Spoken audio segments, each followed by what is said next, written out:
so we don't forget about them. Passing them on is important to me because the traditions belong to my ancestors and they're my family. Even the bad parts of our history are important to remember so we don't repeat them again. Judaism is about how there is one God, and that one God helped our ancestors, who in return worshipped their God and did their best to follow God's laws and mitzvot. I believe that God can be seen in everything around us. God made everything around us, so there is a piece of God in all we see. God gave the Torah to my ancestors, and it has been passed down through generations. Now the teachings of the Torah are being passed on to me, which puts a part of God in me. Being Jewish means that I am part of a community and a big family that I can always go to if I need help. It means that there's a bond between me and my ancestors 3,000 years ago, even the world has changed a lot. Being Jewish has helped me bond with my dad. We share stories about our experiences in Hebrew school, although my experiences are a lot nicer. I'm glad no teacher ever lifted me by my ears.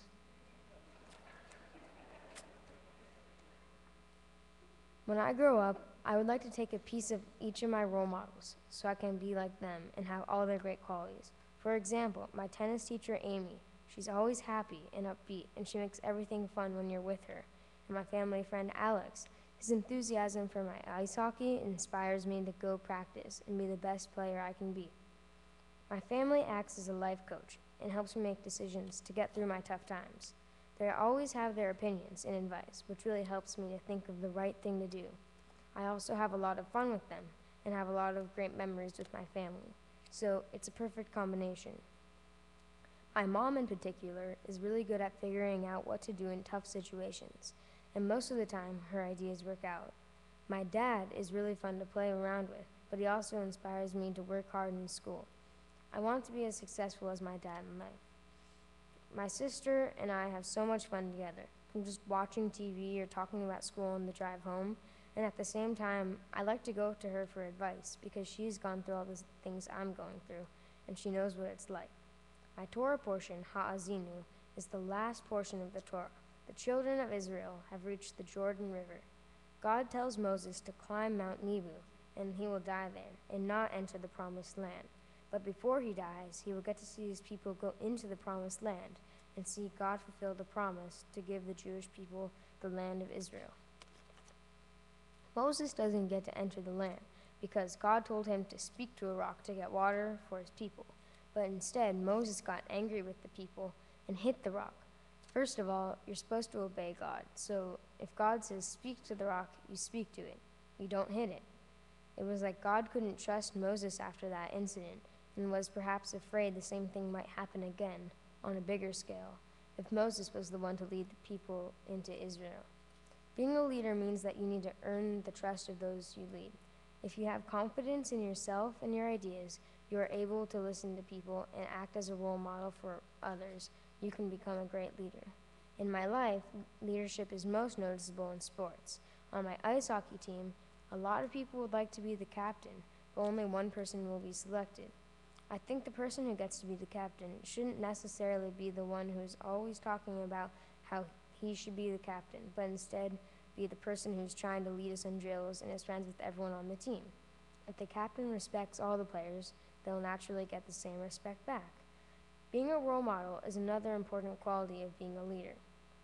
The captain has to be someone who always tries their hardest, which will rub off on others so that everyone always tries their hardest too.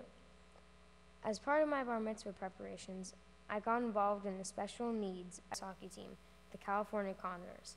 When I first found out about the Condors from my old roller hockey coach, Ethan Rill, I went to their practices to help out.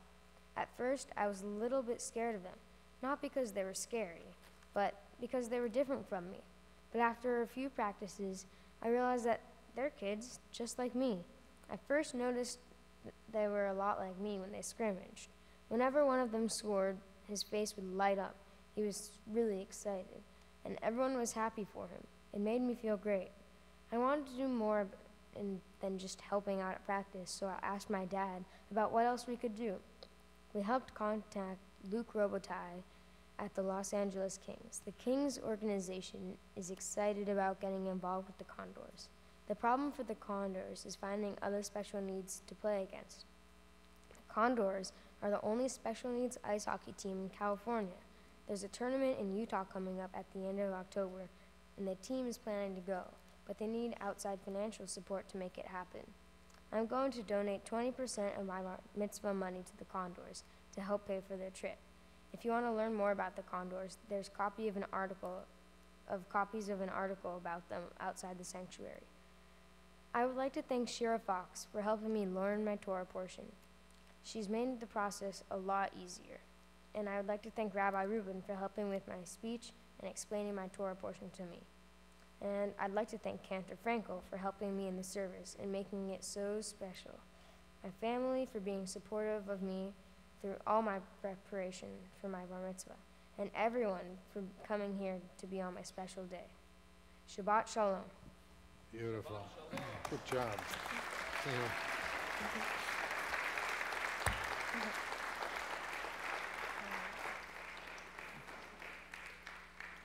Exhale. It's my pleasure to invite your parents to come and share some loving parental thoughts with you.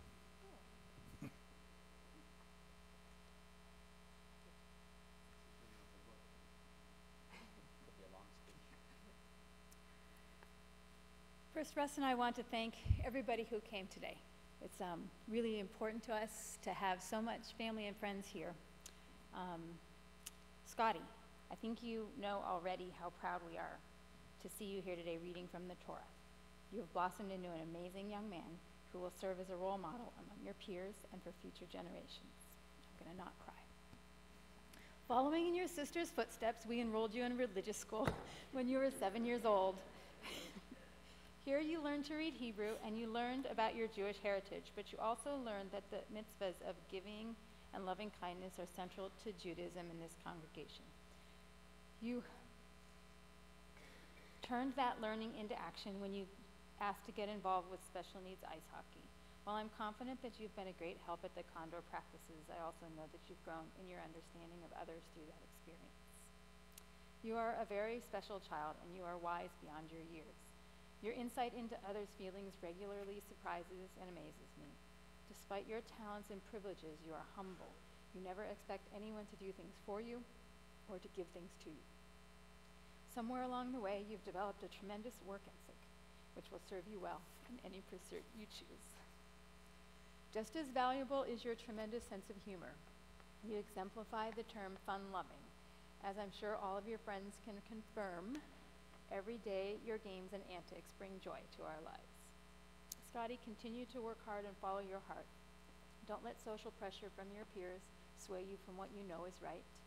Continue to perform mitzvahs in your life and you will be rewarded tenfold by the peace it brings you. We love you very much.